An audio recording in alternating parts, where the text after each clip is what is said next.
تو یہ یعنی اس کے اوپر دو ٹوک رائے دی، اور آصف علی زرداری نے یہ بھی بتا دیا کہ وہ تحریک عدم اعتماد لائیں گے. انہوں نے کہا جی ہم دونوں صوبوں میں تحریک عدم اعتماد لائیں گے، تو ہم کوشش کریں گے کہ اسمبلیاں ٹوٹنے سے بچائیں اور یہاں پہ حکومت چینج ہو جائے، اور جو نئی حکومت آئے وہ کام کرے، اور جو نہیں کام کرنا چاہتے وہ پھر اسمبلیوں سے یا اپوزیشن میں بیٹھے یا پھر باہر نکل لیں، اور اس قسم کی صورتحال.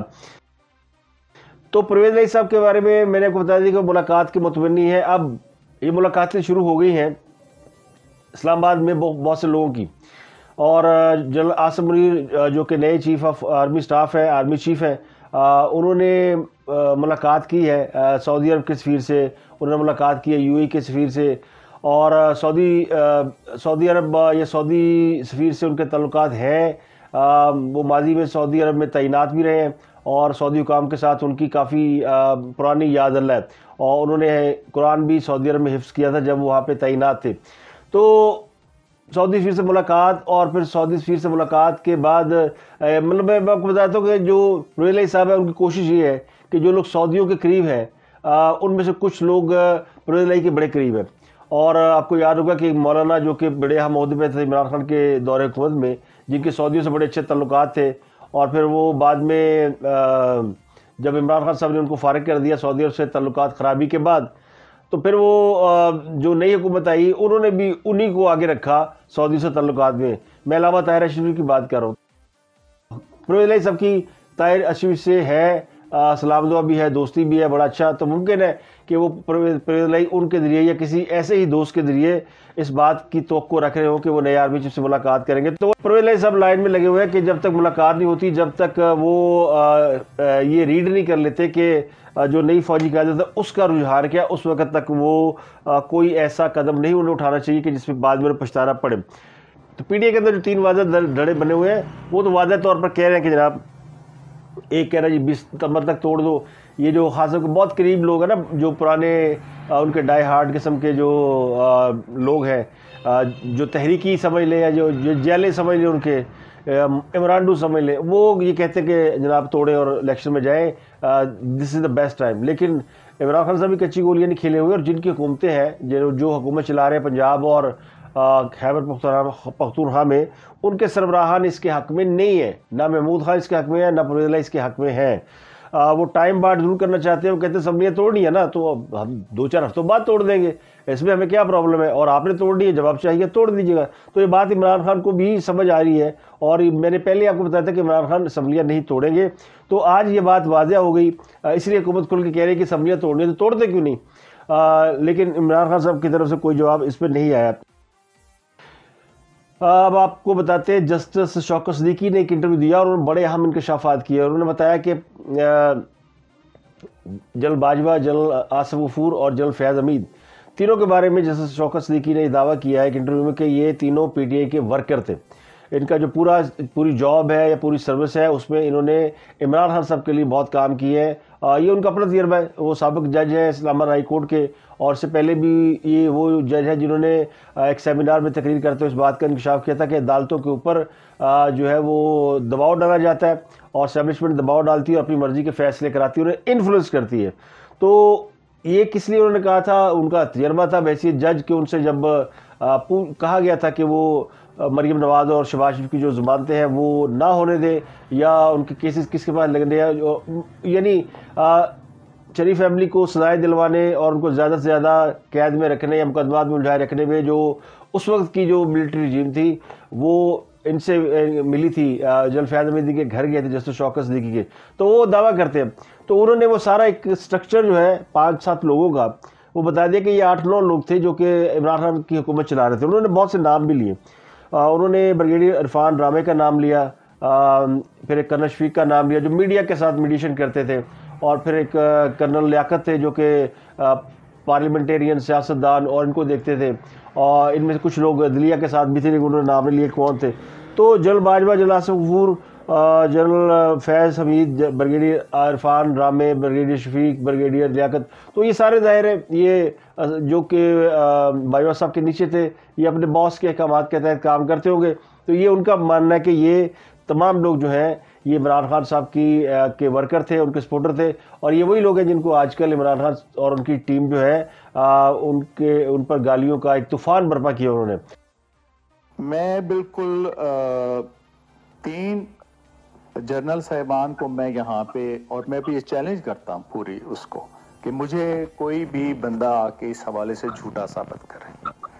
جنرل قمر جاوید باجوہ صاحب، جنرل فیض حمید صاحب اور جنرل آصف غفور صاحب، they were acting like a worker or leader of a particular party at that very point۔ اور پھر جنرل فیض حمید صاحب کے نیچے ان کے 4 بچونگڑے تھے، ایک بریگیڈیئر عرفان رامے صاحب تھے، ایک کرنل لیاقت صاحب تھے، اور ایک کرنل شفیق صاحب تھے۔ کرنل شفیق صاحب کو آپ سب ان کے سپورٹ تھے، میڈیا والے، میڈیا ہاؤسز سے پوچھیں وہ کیا کر رہے تھے اور کیا کہنا چاہ رہے تھے۔ اور پھر جو جنرل آصف غفور صاحب تھے، سٹنگ کور کمانڈر کوئٹہ، ٹھیک ہے، ان کا اپنا احترام ہے، لیکن جو اس وقت ان کا رول تھا وہ بالکل ایسے ہی تھا جیسے کوئی پرٹیکولر سپوکس پرسن ہو کسی پارٹی کی۔ دیکھیے سوشل میڈیا پہ اگر آپ ٹرینڈ دیکھیں گے تو سارے ٹرینڈ وہ ہے جو کہ جو ابھی باجوہ صاحب گئے ہیں ریٹائر ہو کر، ان کے حوالے سے اور فوج پہ تنقید کے حوالے سے۔ تو پی ٹی آئی ایک طرف یہ دعویٰ کر رہی ہے کہ فوج کو، اور جو یعنی فوج کی نئی قیادت ہے اس کو پی ٹی آئی سے لڑانے کی سازش کی جا رہی ہے، اور اب جو فوج کے خلاف پروپیگنڈا کیا جا رہا ہے، جو ٹویٹ کیے جا رہے ہیں، وہ پی ٹی آئی کے لوگ نہیں کر رہے، وہ کوئی اور کر رہا ہے۔ یعنی اتنے سادہ، یہ سمجھتا ہے کہ دنیا جو ہے وہ بیوقوف ہے، اور اگر یہ نہ ہوتا تو پھر پی ٹی آئی کا وہ ایک عمران لالیکا کیوں پکڑا جاتا؟ Imran Lalika P T I کے ایک ایکٹیوسٹ ہے جس نے فوج کے خلاف حالیہ دنوں میں ٹرینڈ چلائے، تو ان کو ایف آئی اے نے کل یعنی جمعرات کے روز اٹھایا، اس نے کہا ہاں میں نے چلائے ہیں، تو انہوں نے کہا کہ اب آئندہ سے یہ نہیں کرنا۔ تو پی ٹی آئی اس کو بھی ایک یعنی پروپیگنڈا مہم کے طور پر لے رہی ہے کہ دیکھیں عمران لالیکا کو تو ایف آئی اے نے اٹھایا ہے، تو خبردار فوج کے خلاف کو بات کی، اور دوسرے فوج کے اوپر بیشنگ بھی کر رہے ہیں۔ تو یہ عمران لالیکا کوئی انڈین نیوی کا آدمی تھا، یہ پی ٹی آئی کا کارکن تھا، اور پی ٹی آئی کے ایسے بے شمار لوگ ہیں جو کہ، اور عمران خان صاحب نے ابھی کوئی اس طرح کی اپنی سوشل میڈیا ٹیم کو ڈائریکشن نہیں دی کہ وہ ایسے لوگوں کو روکے جا کر یا منع کرے کہ فوج کے خلاف مہم نہ چلائے۔ تو اس کا فوج کے اندر بھی وہ کہتے ہیں کہ اس کا احساس ہے کہ فوج کے خلاف ابھی تک عمران خان کی جماعت جو ہے وہ خود کو کنٹرول نہیں کر پا رہی، اور اسی نیریٹو کو بیچ رہے ہیں۔ تو اس لیے شاید فوج کی بجائے ایف آئی اے نے اس کو ٹیک اپ کیا ہے، اور میرے ذرائع کہتے ہیں کہ بھی بہت سے لوگ اور اٹھائے جائیں گے، خاص کر سوشل میڈیا پہ جو لوگ فوج کے خلاف مہم جوئی کر رہے ہیں، حکومت نے ان سے سختی سے نمٹنے کا فیصلہ کیا ہے، تو ان میں بہت سارے سوشل میڈیا ایکٹیوسٹ کو ایف آئی اے اٹھا سکتی ہے، کل کو پھر یہ شور مچائے گی جو مسنگ پرسن ہے، اور جو اٹھا کے اغوا کر کے لے گئے یہ وہ، تو 2-3 گھنٹے بعد اگلوں نے پوچھ کے چتر چتر مار کے چڑھا چوڑا پا کے معافی نامہ نقشہ رگڑوا کے، ٹھیک ہے ایک بندہ مان گیا میں دوبارہ نہیں کروں گا، انہوں نے کہا چلو جاؤ دوڑ جاؤ۔ تو وہ کون ہے؟ وہ پی ٹی آئی کے لوگ ہیں۔ تو یہ کہہ رہے ہیں جی فوج کو لڑانے کی کوشش کی جا رہی ہے پی ٹی آئی، تو خود کنٹرول کرے نا، فوج کو کہاں سے لڑانے کی کوشش کی جا رہی ہے؟ تو میں آپ جو ٹرینڈ دیکھیں تو وہ شرمناک ٹرینڈ ہے جو اس وقت چلائے جا رہے ہیں، یہ کوئی اور نہیں چلا رہا، یہی چلا رہے ہیں۔ تو اس لیے جنرل جسٹس شوکت صدیقی نے جو نام لیے نا 5, 7, 8 لوگوں کے نام میں نے آپ کو بتایا کہ وہ ان کے منصوبے تھے، اور ان کے عمران خان کے دور حکومت میں حکومت دراصل وہ چلا رہے تھے، اور عمران خان صاحب تو بیٹھ کے مزے لے رہے تھے، یعنی انجوائے کر رہے تھے اپنی وزارت عظمیٰ، اور وہ حکومتیں وہ چلا رہے تھے، اور بعد میں انہی کے اوپر یہ اب الزام آ گیا کہ جو انہوں نے ان کے مخالفین کو حکومت میں آنے سے نہیں روکا۔ تو میں دیکھ رہا تھا کوئی ہمارے دوست ہے یوٹیوب پہ، وہ اس پہ پروگرام کر رہے تھے، اور کہہ رہے تھے کہ یہ اپنے دور کے بڑے گنڈے تھے، اور جو بھی ان سے مل کے آتا تھا وہ کہتے تھے یہ بڑے بدماش ہے۔ تو ہر جو افسر ہوتا ہے وہ بدماشی ہوتا ہے، جو سیٹ پہ بیٹھا ہوا ہے، بدماش سے مراد ہے کہ اس کا آرڈر چلتا ہے، وہ جو کہے گا پھر آپ کو کرنا پڑے گا، نہیں کریں گے تو پھر اس کے کانسیکوینسز ہوں گے۔ جب جنرل آصم باجوہ تھے اور اس وقت نواز شریف کی حکومت تھی، تو وہ جس صحافی سے ملتے تھے، جس میڈیا ہاؤس سے ملتے تھے، وہ نواز شریف کے خلاف کھل کر باتیں کرتے تھے، اور حکومت کی مجال نہیں تھی کہ ان کو روک سکے، اور کسی میڈیا ہاؤس کی مجال نہیں تھی، اور اس لیے تمام میڈیا کو یہ سمجھ آ گئی تھی کہ جو فوج ہے وہ نواز شریف کو اقتدار میں نہیں رکھنا چاہتی، وہ چاہتے ہیں کہ نواز شریف اقتدار سے نکل جائے اور پھر کسی نئے کو لایا جائے۔ تو اس وقت ہی اس لیے سارا میڈیا آپ نے دیکھا کہ نواز شریف کے خلاف چل پڑا تھا، ہوا چل پڑی تھی۔ اس طرح میڈیا کو سمجھ میں آ جاتی ہے، جنرل باجوہ صاحب نے جیسے ہی ہاتھ اٹھایا عمران خان سے، نظر آ گیا کہ وہ ہوا کس طرف چل رہی، تو عمران خان صاحب یہ میڈیا میرے خلاف وغیرہ، میڈیا سازش کر رہا ہے، بھائی کوئی کسی کے خلاف نہیں ہوتا، سمجھ آ جاتی ہے۔ آپ کے حق میں اگر یا آپ کے لیے جو لوگ کام کر رہے ہیں وہ بھی نظر آ جاتے ہیں, جو آپ کے خلاف کر رہے ہوتے ہیں وہ بھی نظر آ جاتے ہیں, اور آپ کی جو ویلیو ہے وہ بھی نظر آ جاتی ہے. یعنی اوقات کا پتہ چل جاتا ہے. تو اوقات کا جب لوگوں کو پتہ چل جاتا ہے, لوگ اوقات کے مطابق ٹریٹ کرنا شروع کر دیتے ہیں. لیٹس بیک ٹو دی فوج میں اعلیٰ سطح پر تقرریہ تبادلے. جنرل عاصم منیر آئے ہیں تو اب انہوں نے ایک ٹیم بنائی ہے, تو یہ ٹیم بتائے گی کہ پاکستان کی سیاست میں وہ کتنا خود کو یعنی ان رکھیں گے یا آؤٹ رکھیں گے. سب سے بڑا تبادلہ جو ہوا ہے وہ ہوا ہے کور کمانڈر راولپنڈی کا. یہ آپ کو پتا 111 بریگیڈ کہلاتی ہے. یہاں جو بھی کور کمانڈر ہوتے ہیں ان کے بارے میں یہ گمان کیا جاتا ہے کہ وہ حکومت بدل بھی سکتے ہیں, کیونکہ ان کی زیر کمان بہت کچھ ہوتا ہے. فیڈرل کیپٹل بھی اس میں آتا ہے, گلگت بلتستان بھی آتا ہے, اور بھی بہت کچھ آتا ہے. تو یہاں پہ جنرل نعمان زکریا جو ہے وہ تھے, بہت سینئر ہیں وہ سینیورٹی وائز. اب جو نئی بنی ہے اس میں وہ سینئر ہو کر اوپر آ گئے ہیں. ان کو یہاں سے ہٹا دیا گیا, یعنی ان کو ٹرانسفر کر دیا گیا. ہٹانے سے مراد یہ کہ ان کو نوکری سے نکال دیا گیا. تو اب جو نئی تقرریہ ہوئی پہلے میں بتاتا ہوں, پھر اس میں سے آپ خود اخذ کر لیجیے گا کہ کیا ہو سکتا ہے کیا نہیں, کیونکہ ان کو واپس کمانڈر لاجسٹک سپورٹ لگایا گیا. تو جو ان کی جگہ پہ آئیں گے 111 بریگیڈ میں, وہ بھی میں آپ کو بتاتا ہوں کہ وہ کون ہے. وہ لیفٹیننٹ جنرل شاہد امتیاز, ان کو لگایا جا رہا ہے. لیفٹیننٹ جنرل سعید کور کمانڈر کراچی, انہیں تبدیل کر دیا گیا ہے. یہ آ رہے ہیں جنرل اظہر عباس کی جگہ پہ. جنرل اظہر عباس کی جگہ پہ یہ آئیں گے, چیف آف جنرل اسٹاف آئیں گے. جنرل اظہر عباس کی کوئی نئی اپائنٹمنٹ نہیں ہے, تو ظاہر ہے ان کی قبل از وقت ریٹائرمنٹ کی درخواست ایکسیپٹ کر لی گئی تھی, تو اب وہ نئی جو ٹیم ہے اس میں شامل نہیں ہے. تو لیفٹیننٹ جنرل سعید جو ہے وہ کور کمانڈر کراچی تھے, ان کو ہٹا دیا گیا ہے. وہ آگے ہے چیف آف جنرل اسٹاف. اور جنرل بابر افتخار جو DG ISPR تھے, یہ جا رہے ہیں کور کمانڈر کراچی ہو کر. تو جنرل بابر افتخار جو کہ PTI کی تنقید کی زد میں ہے, اور وہ ان 3-4 لوگوں میں گنے جاتے ہیں جن کو PTI سمجھتی ہے کہ یہ ہمارے مخالفین میں سے ہے, وہ اب کور کمانڈر کراچی بن کے جا رہے ہیں. تو کور کمانڈر کراچی بڑی امپورٹنٹ پوسٹ ہوتی ہے, اور کور کمانڈر کراچی سے پھر جو ہے وہ DG ISI اور اوپر آرمی چیف کے لیے راہ آسانی سے ہموار ہو جاتی ہے. لیفٹیننٹ جنرل شاہد کو school of infantry and tactics Quetta. Lieutenant general Muhammad Ali army strategic force central سے کوارٹر ماسٹر جنرل, جہاں پہ جنرل عاصم منیر تھے ان کی جگہ پہ وہ آ رہے ہیں. اور لیفٹیننٹ جنرل ثاقب نثار, یہ جا رہے ہیں جنرل فیض حمید کی جگہ پر کور کمانڈر بہاولپور. بہاولپور سے جو جنرل فیض تھے ان کو ظاہر ہے ان سے استعفیٰ لے لیا گیا یا دے دیا گیا, تو وہ ان کی جاب وہاں سے یعنی. تو یہ سورسز کی ابھی خبر ہے, ابھی ISPR نے اس کے اوپر اپنا مکمل وہ جاری نہیں کیا. تو میں آپ کو جو میرے سورسز یا جو اس وقت میڈیا پہ موجود ہیں چیزیں وہ آپ کے ساتھ شیئر کر رہا ہوں. لیفٹیننٹ نعمان زکریا کو وائس چیف جنرل اسٹاف سے کمانڈر لاجسٹک سپورٹ تعینات کیا گیا ہے. جنرل بابر افتخار میں نے کو بتایا وہ کور کمانڈر کراچی چلے گئے ہیں. جنرل شہباز GO 10 ڈویژن سے AGFC تعینات ہے. اور میجر جنرل احمد شریف ہے, یہ آ رہے ہیں DG ISPR, یہ آفیشیل DG ISPR ہوں گے احمد شریف, اور یہ DG ڈسیٹو رہے ہیں, اور یہ اب آ رہے ہیں نئے DG ISPR ہوں گے. اور اب یہ یعنی اس محکمے سے آ رہے ہیں جس کا کوئی یعنی میکینیکل اینڈ الیکٹریکل انجینئرس کا مطلب ہے کہ یہ کوئی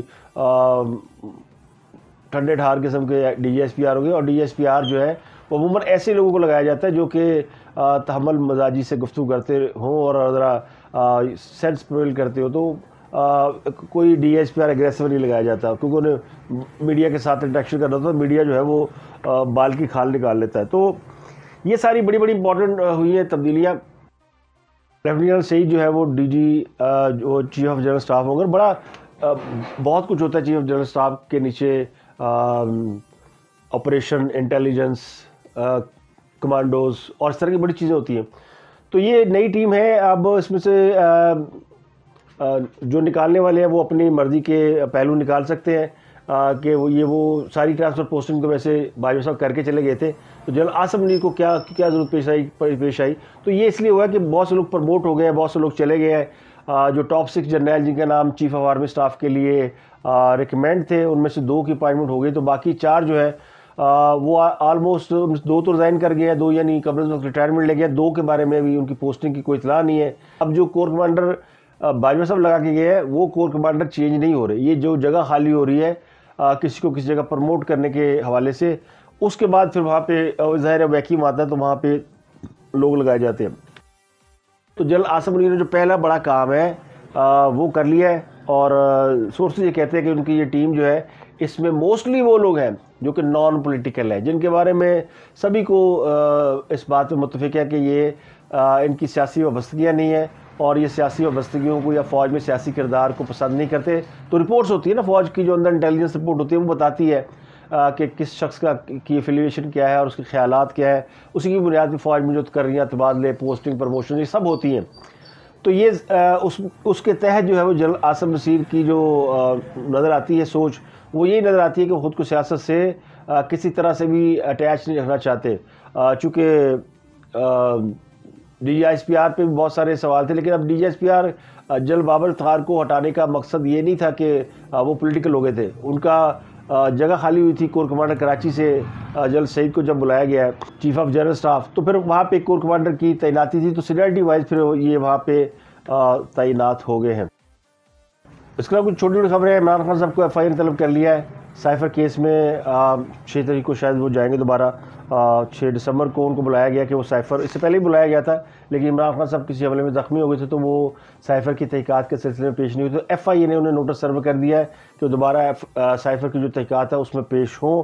اعظم سواتی کو جوڈیشل ریمانڈ پر جو جیل بھیج دیا گیا اڈیالہ جیل, ان کے خلاف جو تحقیقات کری ایف آئی اے کی ٹیم, انہوں نے کہہ دیا عدالت میں جا کے کہ ان سے تحقیقات مکمل ہو گئی, اب ہمیں ان سے کچھ نہیں لینا دینا, تو ان کو جوڈیشل کر دیا جائے. تو عدالت نے 14 روز کے لیے اڈیالہ جیل بھیج دیا, وہ جوڈیشل ہو گیا. اس کے بعد بظاہر ان کی بیل ہو جائے گی.